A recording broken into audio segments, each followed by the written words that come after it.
पास जाऊंगा, लेकिन उससे पहले जेटली साहब रिस्पॉन्ड कीजिए, बहुत आरोप लगाएं।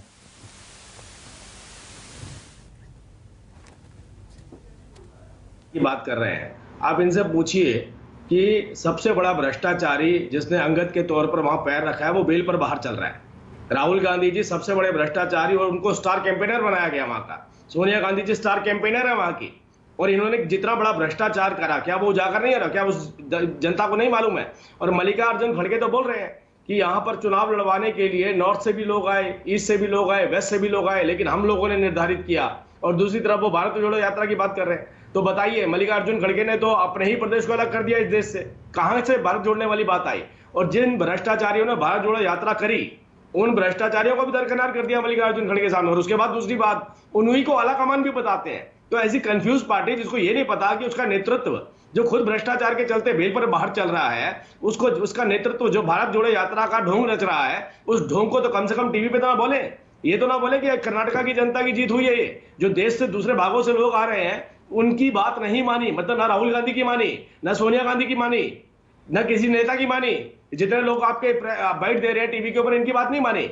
उन्होंने बात मानी तो कर्नाटका की जनता की मानी। अरे भाई, अब थोड़ा सोच के तो बोलिए, बोलते क्या है आप? लेकिन जेटली साहब जो बीजेपी लाइन लेके चली थी कर्नाटक में, बजरंग बली, द केरला स्टोरीज, वो लाइन भी तो कर्नाटक की जनता ने नहीं मानी ना। आपको अब ये समझना होगा कि जो मुद्दे हो सकता है उत्तर भारत में चल सकते हैं, वो दक्षिण में नहीं चलेंगे। नहीं, दक्षिण में तो उससे भी ज्यादा चले हैं रवि भाई, दक्षिण में उससे भी ज्यादा चले। आंकड़े तो नहीं बता रहे हैं।